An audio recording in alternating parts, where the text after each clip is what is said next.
Okay, so have you ever poured your heart and soul into setting up some seriously high-speed tech, like a Proxmox server, maybe with a blazing 10 GBE network? Oh, absolutely. You get it all racked up, cables run. Exactly. And then you hit that unexpected performance wall. It's just crushing disappointment, isn't it? Mm. You're envisioning these lightning-fast file transfers, maybe 400 and 450 megabytes a second, but instead, well, you're stuck, like 130 megs a second. Feels like dial-up sometimes. Yeah, that initial excitement just drains away pretty fast when that happens. Totally. So today we're doing a deep dive into exactly that frustration, those slow NAS to TrueNAS VM transfers on Proxmox. It's a common pain point. It really is. Our mission here is to unpack the usual suspects behind these sluggish transfers. We're drawing insights straight from online tech communities, expert analysis. Good stuff there, usually. Yeah, lots of real-world experience. And the setup we're looking at is pretty beefy. A Proxmox server with a Ryzen 9 7945HX CPU, 60 gigs of DDR5 RAM, an Intel X540 T2 dual-port 10 GBE NAC. Nice. So plenty of horsepower. Right. And then there's a UGREEN DXP 4800 Plus NAS, also rocking 60 gigs of DDR5.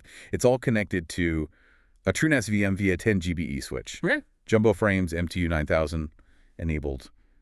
The It's work. like a dream set up on paper. Exactly. Yeah. So we're going to help you solve this high-speed puzzle and hopefully get you to that screaming fast victory you were aiming for. It's such a classic scenario, though, isn't it? Even these really robust high-spec setups, like the one you just described, they can hide these subtle, hidden bottlenecks. Right. And the key insight really is how often the real issue isn't about just raw power. It's about how the individual components talk to each other, how the data actually flows. The interaction. Yeah, uncovering those interdependencies. That's the true path to unlocking the peak performance you're actually after. Precisely. And you can just imagine the frustration. You've got this powerful setup. You're trying to move, say, a 40 GB file from your UGREEN NAS over to the TrueNAS VM. Yep, should fly. Should fly. But it's crawling. 130 megabytes per second. Then just to test, you send that same file to a, standard PC on the network. And It zips along 450 megs a second, much closer to what you'd expect, maybe from like a SATA SSD speed. okay, so that really isolates the problem to the VM side, doesn't it? It really does. Yeah. Clearly, something is very off, specifically with how that TrueNAS VM is performing. Interesting. Now, what was fascinating was how quickly the online tech community kind of zeroed in on the likely suspect here. Uh-huh. What did they reckon? The initial consensus pointed straight to the TrueNAS VM storage, specifically a 6 TB hard disk drive. Ah, the spinning rest. Yeah. As one user put it, and I'm quoting here, 130 millibs is probably the right speed of your HDD on the TrueNAS side, so I'd guess your writes are going to disk instead of RAM. Makes sense. And another commenter just echoed that, basically saying 100 to 130 is the normal write speed of a spinning drive. Pretty clear what they thought was happening. And that community insight is absolutely spot on most of the time in cases like this. It's really crucial to understand that a standard 7200 RPM hard drive, well, it maxes out. At around that speed. Yeah, right around 130 megabytes per second for sequential writes. Now think about it. Your 10 GBE connection has a theoretical capacity of, what, 1,250 megabytes per second? It's a huge difference. Massive. So your hard drive, in this scenario, it's acting like a very narrow single-lane road trying to feed onto a massive highway. It just chokes the entire flow. It bottlenecks everything. Exactly. Makes it impossible to reach the network's potential. It's truly a case of the weakest link dragging everything else down. Wow. So a single spinning drive can really throttle a 10 gigabit network down that much. That's genuinely surprising sometimes. It is, but it's physics, unfortunately. Disk I/O limits. Okay, but let's unpack this a bit more. The TrueNAS VM is using that 6 TB HDD for its main storage pool, but it also has two 1 PB SSDs configured for cache and log-long. Ah, the L2ARC and ZIL. Right. So why aren't those SSDs jumping in to, help out here? A lot of listeners might be thinking, hang on, I've got a fast network and SSDs for cache. Why isn't that enough? That's a great question. And it really gets to the heart of how ZFS, that's the file system TrueNAS uses, handles caching. It's nuanced. Huh? The SSD cache, specifically the L2ARC for read caching, that preloads frequently accessed data, and the ZIL, the write log, that quickly records pending writes before they hit the slow disks. Oh, they should help. They should, but they might not be kicking in as expected. ZFS has these specific rules about when it uses them. And if it's not configured just right, or if the type of write doesn't trigger the ZIL, for example, your data could just be bypassing the cache entirely. Going straight to the slow drive. Straight to the slow drive. It's a very, very common gotcha in TrueNAS setups. You think you've got the fast lane, but the card just isn't taking the exit. Okay. Now, sure, other things can play a role, virtualization overhead, maybe some network misconfigurations, but in this specific scenario, that hard disk drive, it's almost always the primary overwhelming bottleneck. Right. That makes sense. Okay, so this is where the real detective work starts, before anyone just assumes it's the HDD and, runs off to buy new drives. Good call. Don't spend money until you have to. Exactly. The community strongly advises ruling out network issues first. So what's the go-to tool for this kind of network verification? How do you know your 10 gig is actually 10 gig? Your absolute best friend here, your digital lie detector for network performance, is iPerf 3. iPerf 3. Yeah. It's just crucial for diagnostics like this. To use it, you'd install iPerf 3 on both ends, so on your UGREEN NAS, right, and also on either your Proxmox host itself, or you could install it directly inside the TrueNAS VM. Got it. Both sides of the transfer. Exactly. Then you run iPerf 3, iPerf on the NAS, the as is for server mode, that just sets it up to listen. Okay. Then on your client, which would be the Proxmox host or the TrueNAS VM, you run iPerf 3 ISC for client, then the IP address of the NAS. You probably want MIPER 30 to get reports every 30 seconds, and MIDAS-B 10,000M to try and push 10 gigabits. NSB 10,000M. Yeah. Okay, that tests one direction. That tests forward throughput, yeah, from the client to the server. If you want to check the reverse throughput from the NAS back to the client, you just add mashidar to that command on the client side. Simple enough. It is. But the real mind-bender here sometimes are the results you're looking for. You want to see speeds close to 10 GBPs, right? Which is roughly 1,250 megabytes per second. That's the goal. But here's the common unexpected pitfall. If your test shows you're only getting 1 GBPs, around 125 megabytes per second. Oh. That's a critical red flag. It strongly suggests your NI somewhere along the line might be secretly auto-negotiating down to gigabit speeds, not connecting at its full 10 gigabit potential. Even if you plugged in a 10 gig card and cable. Yep. It's a surprisingly common oversight. Maybe a bad cable, maybe a switch port setting, maybe the driver. Huh. So if your iPerf 3 test comes back with that disappointing 1 GBP's result, where do you look then? What's the next step in troubleshooting? Right, so if you see those 1 GBP's results, the first place to dig is your Proxmox host's NIC settings. Check the interface status. You might even have to manually force the network card to 10 GBE speed and duplex. Turn off auto-negotiation? Yeah, sometimes auto-negotiation just doesn't get it right, especially with mixed equipment. Also, a really critical point for the TrueNAS VM itself. Check its virtual NIC settings in Proxmox. What should it be? Make absolutely sure it's set to VertiIO. VertiIO. Why is that so important? Because VertiIO is paravirtualized. It's like a direct optimized pathway for the VM to talk to the host's network hardware designed specifically for virtualization. Less overhead. Much less. Older emulated NICs, like the common E1000 model, they pretend to be a real physical Intel card. That emulation adds significant overhead and can dramatically slow things down. Always use VertiIO for network and storage in Proxmox if you can. Good tip. Okay, so let's assume the network checks out. Your iPerf 3 is glorious, showing full 10 GBP speeds. Now we pivot back to optimizing the TrueNAS VM itself. Right. Back to the scene of the crime. Since we've pretty much fingered the HDD as the likely bottleneck, how do we make those expensive SSDs work harder? How do we get them earning their keep inside TrueNAS? Okay. First step is a deep dive into your ZFS dataset settings, specifically around caching. You need to verify that your SSDs are actually being utilized for L2 ARC, that's your read cache, and ZIL, your synchronous write log. How do you check that? You can use ZFS command line tools like zpool iostat or arc summary to see cache hit rates and usage, but crucially, check the dataset properties. Like the sync property. If it's set to standard, the default, ZFS often decides if a write is synchronous or asynchronous. If it's asynchronous, it might bypass the ZIL. Setting it to sync always forces all writes through the ZIL. Which uses the fast SSD log device. Exactly. But that can have performance implications for things that don't need synchronous guarantees. It's a trade-off. You need to ensure the ZIL is being used appropriately for the writes you care about speeding up, like perhaps NFS or ISCSI writes that request sync. So tweaking dataset settings is key. Definitely. Now, this leads us to a really crucial distinction, often misunderstood. Disk pass-through. Ah, yes, pass-through. You might think virtualized disk pass-through. where Proxmox presents a virtual disk file or logical volume to the VM as the way. But the community often points out this is not a supported configuration with TrueNAS and ZFS, as it doesn't get direct access to the drive. What does that mean, direct access? Think of it like this. With virtualized disk pass-through, Proxmox is still the manager of the actual disk hardware. It's like giving the VM a detailed map of the disk, but Proxmox keeps the car keys. Okay.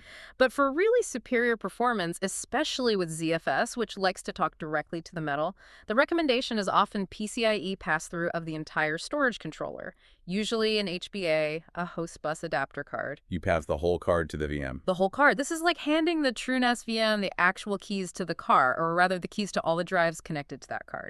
TrueNAS gets exclusive, direct, bare metal control. Yeah, it bypasses the Proxmox storage layer entirely for those disks. One user shared their experience, saying something like, I have 6x8 TB in RAIDs 2, and I get about 300 millibaits using 10 GBE to another server with PCIe pass-through for the HBA. That's a significant jump from 130 millibaits. Absolutely. That direct hardware access is what TrueNAS and ZFS really thrive on for peak performance. Plus, it allows TrueNAS to properly monitor the drive's health using SMART, which it often can't do with virtualized disks. Makes sense. More complex to set up, though, I imagine. It can be, yes. Requires specific hardware support, IOMU, VTD, and careful configuration, but the performance gains can be substantial. Okay, so optimize ZFS settings, consider PCIe pass-through. What else? Well, finally, there's the often overlooked truth, especially when chasing 10 GBE speeds, if your budget allows. Ditch the spinning drives. Pretty much. Trying to get 10 GBE speeds consistently out of spinning hard drives, even enterprise ones, is... Well, it's like putting a rocket engine on a bicycle. It's just not the right tool for the job. The real unlock, if you can swing it financially, is realizing that your storage medium has to match your network's ambition. So SSDs or NVMe. Exactly. As one community member put it bluntly, if you move to an SSD, you can expect 500 milbs, and most NVMEs will saturate a 10G link. Saturated, meaning max it out. Max it out. NVMe drives can easily hit 1,000 megabytes per second write speeds, or even more. That fully utilizes your 1,250 millibs theoretical 10 GBE connection minus overhead. That's a world away from 130 millibs. Oh yeah, it's a massive leap compared to even, say, a mirrored pair of enterprise HDDs, which might struggle to get past maybe 220 megabytes per second on writes. So if speed is the absolute priority, NVMe is the way. If you want to saturate 10 GBE writes, yes. An NVMe pool in TrueNAS is the simplest way to guarantee that kind of speed. Okay. Now, while the HDD is often the main culprit, you mentioned Proxmox's virtualization layer itself can sometimes introduce subtle overhead. It can, yeah. Less common to be the primary bottleneck in this scenario, but definitely worth checking. So what are some of those fine-tuning tweaks you can make in Proxmox to ensure you're squeezing every last drop of performance out? Well, it's really about making sure every link in that chain is optimized, not just the obvious ones like the drive. Right. First, check your PCIe lanes for that 10 GBE NIC. This trips people up. It's crucial that the card is in a slot that can actually provide the bandwidth it needs. What does it need?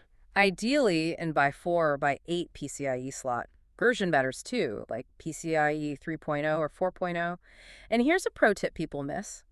Aim for a slot connected directly to the CPU. Not through the motherboard chipset. Try to avoid the chipset if you can. Think of the CPU's direct PCIe lanes as the main highway. The chipset often provides more lanes, but it's like a busy local feeder road connected back to the CPU via its own, often narrower link. Shared bandwidth on the chipset. Exactly. Yeah. Your super fast NIC might get stuck in traffic on that chipset feeder road, sharing bandwidth with USB ports, SATA ports, other stuff, before its data even reaches the CPU's direct high-speed connection. Check your motherboard manual. Good advice. What else on the Proxmox side?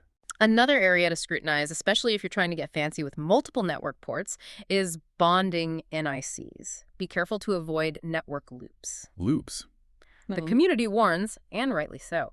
Definitely don't assign two slaves individual NICs to a bridge. This almost always leads to loops. Why does that happen? Well, you're essentially creating two active paths for data to take to the same destination network without a proper bonding mechanism like LACP or active backup to manage them.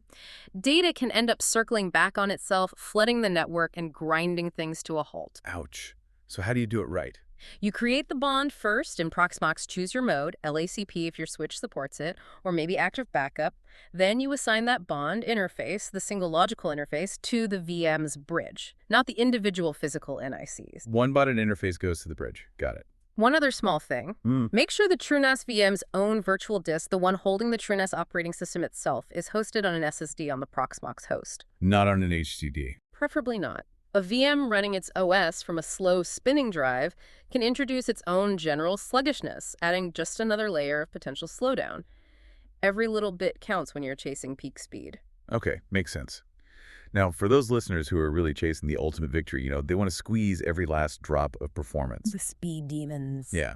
What are some of the advanced, maybe slightly more niche pro-level tips that came up in the community discussions? Okay, digging a bit deeper, we found some clever tools and maybe more exotic hardware suggestions. Like what?